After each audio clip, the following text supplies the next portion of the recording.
Yo, what's up, dude?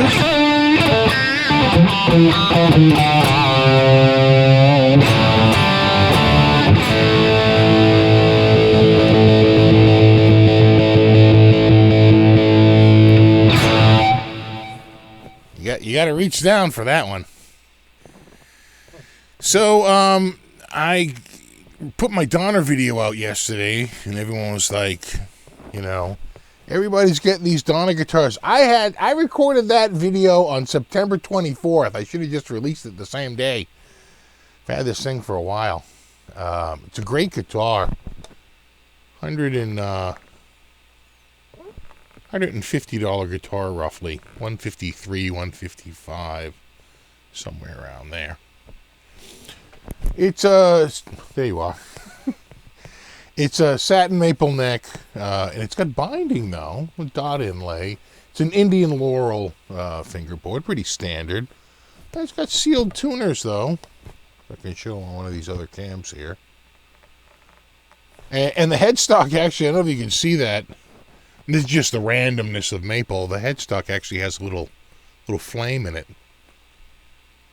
which I thought was hilarious. I wouldn't count on that. I think that's just the randomness of the draw of maple. I have a saw that I got from Home Depot. Like a small limb saw. It's a maple handle. And there was a whole bunch there, and one of them was flame maple. I pulled all the other ones off, went right for that flame maple one. Like, flame maple saw, of course. So you find flame maple, just you could get squires like that once in a while, right? You get a squire with flame maple a little bit. But that's just the randomness of maple. I would not count on that. Basswood body, a couple of humbuckers.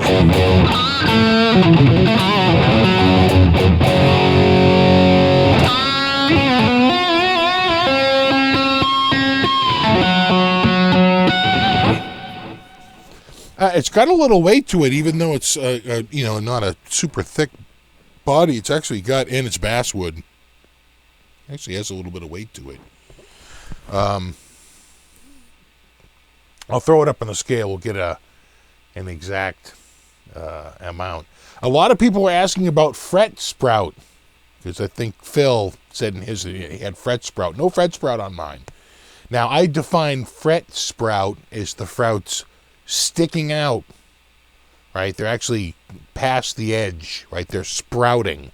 In other words, the neck is made out of wood. The neck shrinks, but the metal doesn't. The metal stays the same size, and so it sticks out over the end. I have none of that. But again, he's in Arizona, and I'm in Massachusetts, so, there's a big difference here.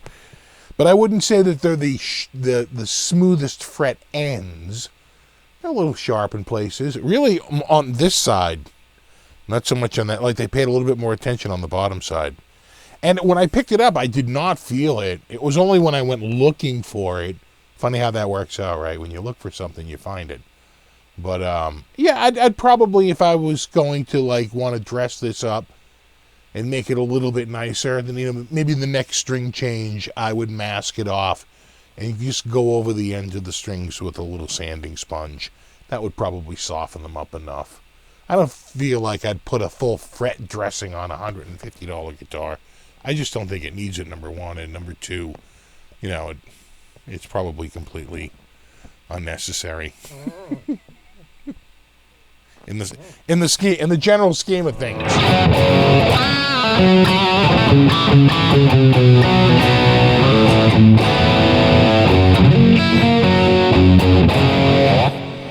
It's the the Donner pickups. I don't know what they're using in-house, I'm sure. These are made in China, I'm sure. Could be Vietnam, but I think it's China.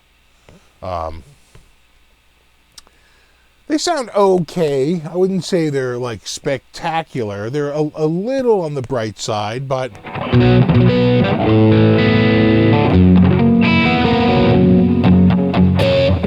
just compared. This is the same patch I use all the time, so you can directly compare it.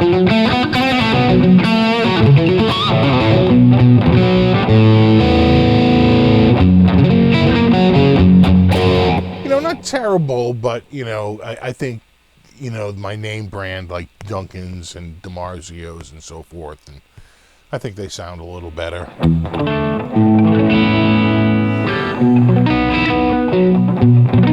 But still, for $150, so Donner is a company that we all met. I think it's Tone King, me, and Robert Baker, and we were at the NAMM show, and Tone King knew them for a while. They make pedals. They've been a pedal company for a while. So sort of met them, we exchanged information, and never really heard from them. I have a little pedal, a little mini pedal, a little mini delay pedal from them that they gave me at the show. But they reached out to me and they were like, hey, we're coming out with a line of guitars, and we ship them straight from Amazon. And I was like, cool. And then I went on there and they actually had some pretty good reviews. I think Phil kind of highlighted the fact that they're doing pretty good on the review front. So I was like, you know what, this would be great, because like a lot of YouTubers, I use Amazon affiliate links, and I'd like to find a guitar around $150 I can recommend. A lot of guitars are sold out. The pandemic has sort of taken the world by storm, and a lot of the lower cost guitars seem to be in flux, but that can change, stock runs. But here we are, we're in November, and I think a lot of people know that if you've been following stuff out there, that stuff it's hard to find. Production's only starting to finally catch up a little bit. So it would be nice to find a guitar I could feel really good about, in terms of recommending. And these are great. Comes with a bag. Let me get the bag.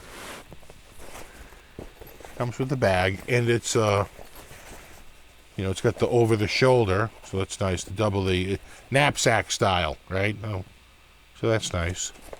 It's got a little pocket in the front. Put your sandwich in there. The one thing that I can say about it, for a $150 guitar, it has some padding, right? There actually is a layer of padding in it. Now, there are some, and I think I have a Fender one that's like this. It's like a sheet of cloth. It's a piece of canvas, and that's it. There is like literally zero padding in it. There is some padding in this. So for that, it's actually got some pretty decent padding. The more I feel it right here. Is it, as nice as like a frameless case? No, but those frameless cases alone are the cost of what this guitar with the case, costs. It came with the strap, the Donner strap, which is pretty nice. Pretty decent little strap. And it came with a cable. Let's open it up. Take a look at the cable. The cable. Let me put the cable on the table. Yeah, right there. Donner. Donner! You're tearing me apart. Oh yeah, right there. You know what? It actually feels pretty decent. That is not the normal, those cables you get. They're plastic. Those ones. They're like basically all molded from one end to the other. This actually has an openable end on it. Oh, look at that. It's even shrunk wrapped on the inside. Look at that. Oh, look at you, Donna. That's pretty nice. So, kudos on putting it, and it's got one of those, wraps on it. A little Velcro wrap. So kudos for Donna for putting in a pretty decent cable, actually. Not bad. I rate it not bad, which, as you know, is my highest rating.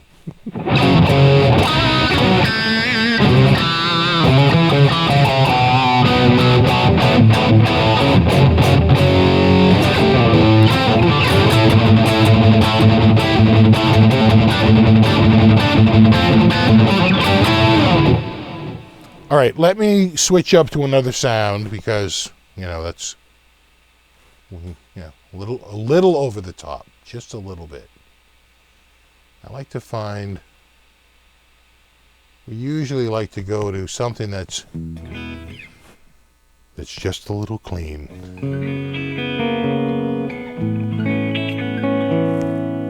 That is the bridge.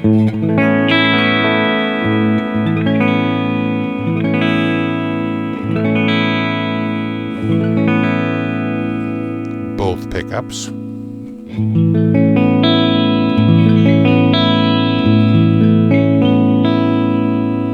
And the neck.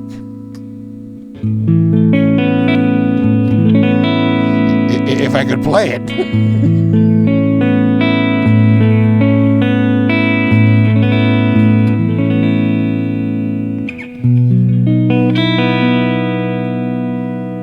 Where is it? Right there. When I look at it in the monitor here, it's not mirror.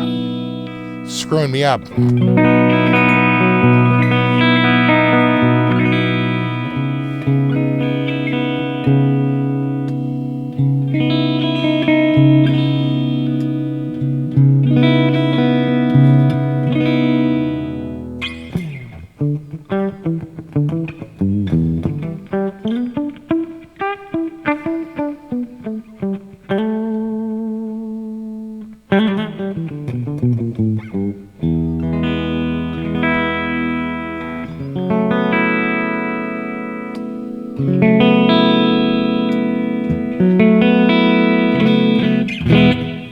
All right, and then I have another one. That's a Marshall, which is, it's a brighter amp. This is a, hold on, that volume's a little low. Let me bring the volume up.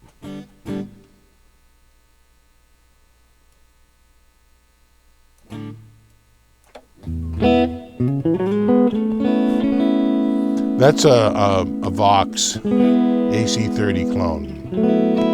You see, it's a warmer amp, darker amp.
Yeah. All right. One last sound. Let's go over to that Marshall sound everyone likes. Behave. Yeah.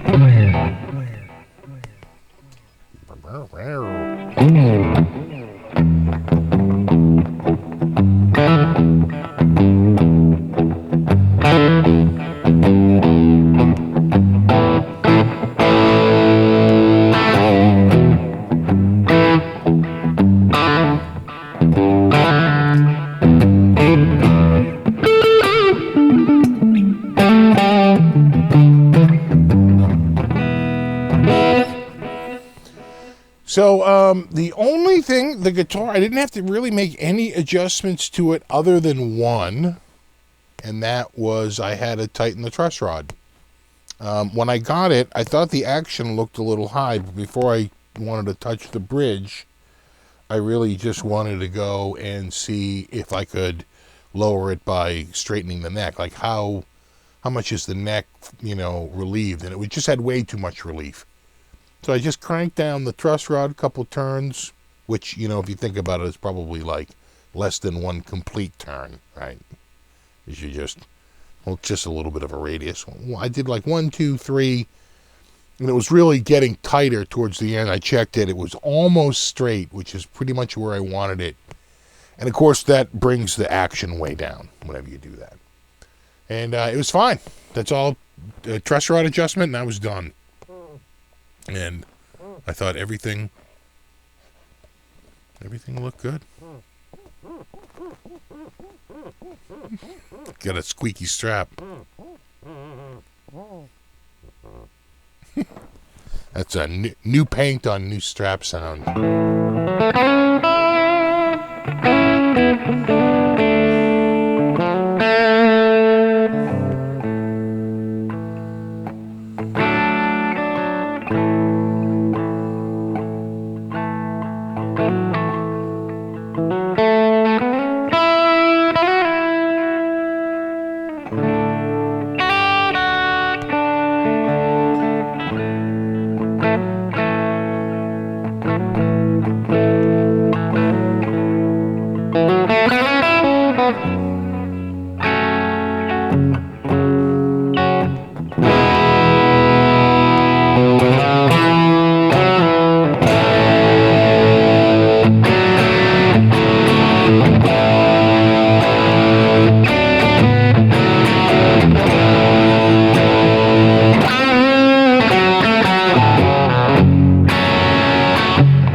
Alright, there you have it.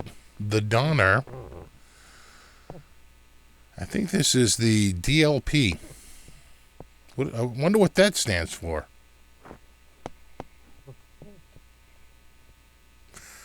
The DLP, you say, huh? Interesting. It's a great guitar. I gotta say, I can recommend it. You know, and not even just at its price point. I mean, just as like a guitar, it's great. I had no problems with it. You know, I agree that the fret ends could feel a little sharp to you. You know, but that would be over with a little bit of like a sanding sponge, a little bit of masking tape and a sanding sponge, and you'd be done with that. And throw a new set of pickups in it, maybe. You know, and you would be way ahead of the game. These are around $1.50, right? 153, I think, was the last time I checked. 155. They vary. All right, link in the description for more info. And there you have it. All right, as always, thanks so much for hanging out. Rock on.